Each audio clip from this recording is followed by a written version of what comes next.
Hi everybody, this is City Scrapper. Thank you so much for joining me on my channel today. Today I am extremely excited to be taking part in the Ronni Sue Scrapper 2000 subscriber celebratory hop and giveaway.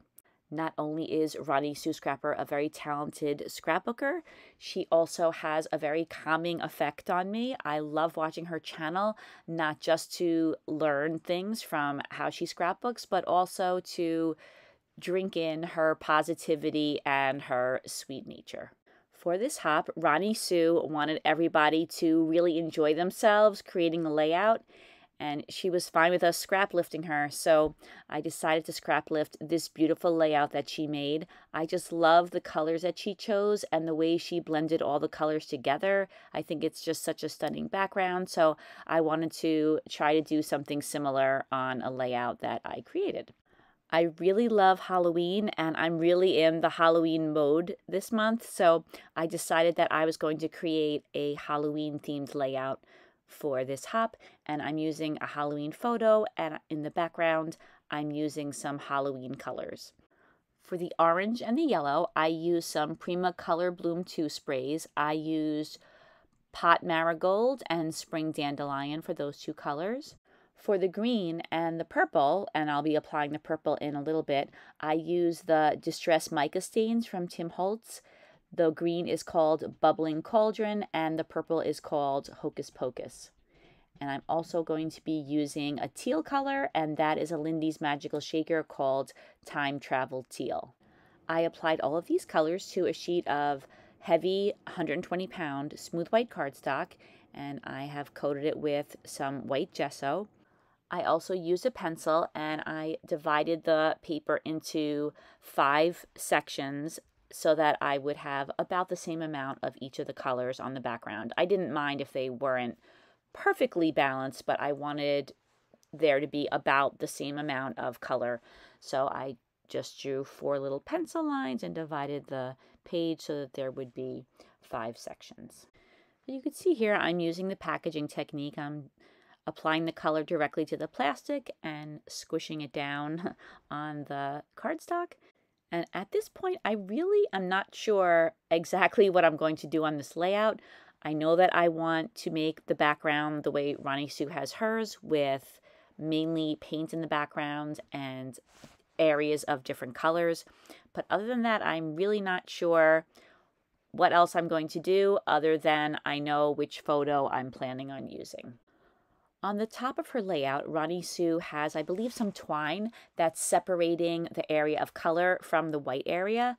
And that goes really well with her theme, but I didn't think that I wanted to put twine along the top. So I was wondering how I was going to handle that top area with the white paint and without any color. And it takes me a while to figure that part out. I go back to each section of color and I add some additional layers of the same colors. For the yellow, I went in with a different spray. I used a Lindy Starburst spray called Yellow Rose of Texas. And for the other colors, I just added more of the same color. I'm going back and adding some splatters to each of those areas of color. I'm trying to keep the orange splatters on the orange area of color and the green splatters on the green area and so on. But some of the splatters wander, but for the most part, I think I got the splatters where I wanted them. When I added the teal splatters, though, I added a little bit too much water when I was mixing up that magical. And it seems that instead of adding splatters to the teal area, I kind of sprinkled some water on top of it, and it caused a different effect on the teal than the splatters did on the other areas. But that's okay. I'm going back and I'm sprinkling water on all the areas and rolling a piece of paper towel on top, and you could see how that lifted up some of the color and created a cool water drop effect. I do this every time. Now I'm going back and I'm adding some more splatters. This time I wanted to add a few more splatters to the bottom of each area of color. I didn't think there were enough splatters there. And I got a big, huge drip of green spray on the bottom, but I was able to easily clean that up because there's gesso on the page. And this time when I mix up that teal magical spray with some water, I added a little bit less water. And so the splatters were a little bit more colorful, and the color was a little bit more intense than the first time I mixed it up. On the top of the large area of color, Ronni Sue has some stencil work, so I wanted to do the same thing. I'm using a stencil from the Crafter's Workshop called Scary Web, and I'm using it with some Heidi Swapp metallic texture paste in black. The lines on this stencil are very thin and they're spaced fairly far apart in most areas, so it doesn't take too much texture paste to make the spiderweb image on the background. And I'm working from right to left and spreading the texture paste with this palette knife. And I should mention that the background was completely dry before I started adding any texture paste to the background. Oh, I have a little smear on the bottom, and it turns out fine because I end up covering that area up, but I didn't know that at the time, so I tried to scrape away that excess texture paste. Now I'm going back and adding yet more splatters. This time I'm adding them to that white area that's at the top of, well, right now it's on the side of the layout. And I'm going back again with those same colors. And I just wanted to add a little touch of color to the white area.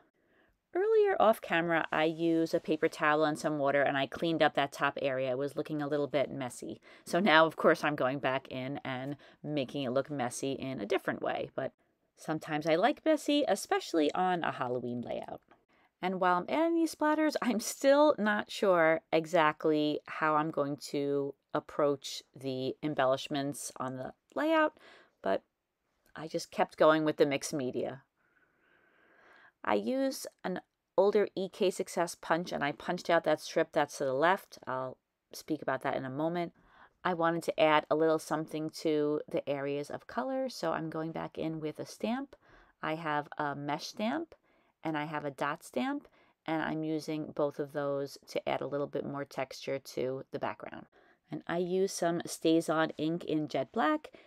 If Stays On gets wet, it won't run, and I'm not sure if I'm doing anything else to the background, so I figured that was the safest ink to use. You may notice that I didn't rotate the layout back to the way I had it before with the white strip at the top of the layout. I'm starting to like the way those areas of color look going horizontally, and I end up keeping the background just like this. The strip that's off to the left, the one that's there now, that is the correct strip. That's the second one that I punched out using my border punch.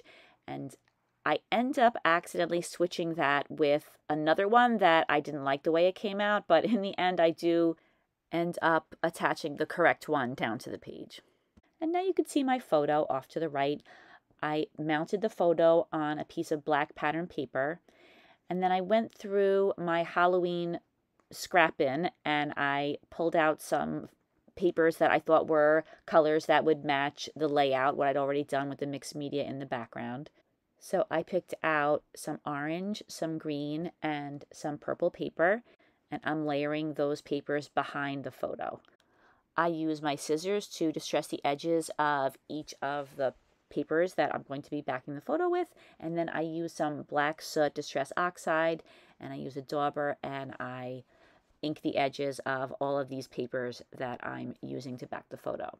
I don't have any other holiday or any other subject that I keep a separate scrap envelope for, but Halloween papers are often very similar in color. A lot of them are orange, purple, and gray and black, and I find that it's really easy to mix and match Halloween pattern papers, so I think that it works really well for me. Whenever I want to back a photo with some pattern papers, I'll first look in that scrap envelope and see if there's anything that works, and I got all of these papers from that envelope. And I scrapbook Halloween photos quite a bit, so I think it makes sense for me to have that Halloween scrap envelope. In addition to using the scissors to distress the edges of the papers that I'm backing the photo with, I also distress the edges by bending and tearing with my fingers. Now I'm using some foam to pop up the photo a little bit. I'm using some scraps of foam that I had in my foam drawer, I like to use up the scraps and the extra little pieces before I cut into a new piece. I just don't want to have a whole drawer full of tiny pieces. So I try to make myself use whatever is left over before I use a new piece. When I back something with foam, I like to use ATG adhesive to hold the foam down to the layout. I like the option of being able to peel it up, whatever it is, and move it around the layout. I recently got this pack of Halloween themed titles from Peachy Cheap, and I really liked this title that says Spooky. I think it's a good size for this layout, and I also think that it's appropriate. So Spooky is going to be my title. In the thickers pack, there were also these corner spider webs, so I put one in 2 of the corners. And then I attach down the incorrect strip, but I do catch myself a little bit later and I switch it out. And in a recording malfunction, you have a super close-up of me putting this spider over the word spooky. I don't end up keeping that spider there, but it does stay there for a little bit. I found this really colorful piece of paper in with my Halloween papers, and I thought that it matched really well with the colors in the background. So I thought to bring all those colors together, I would use a strip of this paper. I distressed and inked the edges of the paper, and I'm just tucking that strip underneath the photo and distressing it a little bit extra. This photo was taken in Salem, Massachusetts. Both of my daughters and my husband are in this photo. There are the 2 witches on either side, and we go to Salem every year, and I really enjoy taking photos with these characters.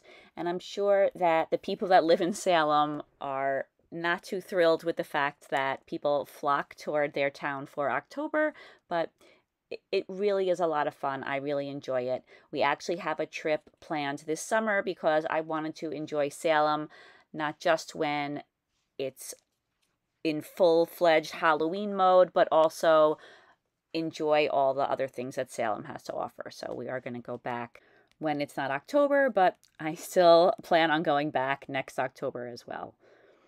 I'm adding some splatters to the background. I'm adding some white splatters and black splatters. To be honest, I wasn't really sure what to do next, so when in doubt, add some white and black splatters to the background. So I have switched out that strip. This is the correct one. It was just spaced a little bit better on the ends. And I wanted to add some enamel dots, and I'm going to match the enamel dots to the color of spray that's right next to the border strip. So I am pulling out the colors that I think match best with the pink colors that I used. And I used 3 of each color, and in the center where there's green, I just used 2. I had to pick one color that would only have 2 dots, so I thought that I would choose the center color for that. It took me some time to decide how I was going to embellish this layout, and I decided that I was going to use some flowers, and also I was going to use some of these jack-o'-lanterns. I recently used them on a layout, and I just love them, so I decided that I was going to use that same look where I have some flowers and some of these jack-o'-lanterns mixed in. The spider web that's on the top of the page, that's from one of those floral picks from probably Joann Fabrics. That was just one piece that I removed from the Halloween themed pick that I bought. A lot of the flowers are Recollections flowers, but there are some other flowers mixed in as well. And those leaves that I'm using, those were from a poinsettia I got from the dollar store, and I used some black gesso and I painted them black so that they would go with Halloween. Once I decided what I was going to do, the clusters came together fairly quickly. I'm using some heavy-duty gel medium and I want to attach them down. So I go around the layout and I glue everything down. And some items need a little bit more pressure, so I put the gel medium and the glue on top of those items to hold them down while they dried. And now I'm adding a little touch of this glittery spiderweb ribbon, just a little bit, a couple of pieces to each of the clusters. I will say that later on, I didn't like the way the cluster on the left was so large. I wanted to make it a little smaller and more compact. So I did go back off camera and I just kind of condensed everything. I removed one of the leaves and I made all the elements a little bit closer together. and I like that a little bit better. I didn't want to totally overdo it on the embellishments, and you'll see that in the final photo. I use some glue to attach down my title because it's really not sticking too well to the background.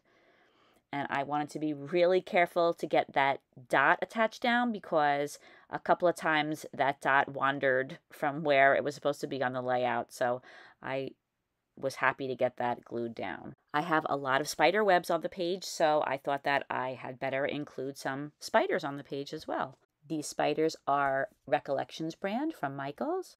I wanted to add some teal to each of the clusters, so I'm using these teal enamel dots and I'm putting them in the centers of those small orange flowers. The larger flowers needed something in the centers to finish them off, so I'm using some Halloween themed brads and putting those in the center of all of those flowers. And although I usually use a tool to punch holes, this time I just carefully poked my scissors through the paper and that worked just fine too. I guess I haven't really used brads recently and I really do like them, so I was happy to get some of them on this page. As a final touch, I added a small green flower with a blue enamel dot next to the small pumpkin on top of the photo, and that completes the layout. Here are some close-ups. Thank you so much for watching, everybody. I am so excited for Ronni Sue that she reached 2,000 subscribers. That's an incredible milestone, and I can see why she has so many subscribers. She has a fantastic channel. She's very talented, and she's just a wonderful person to spend time with on her channel. There are many others who are also celebrating Ronni's 2,000 subscriber mark, and I hope you'll check out their links in the description box. I hope you have a fantastic day, and I'll see you again soon. Take care. Bye-bye.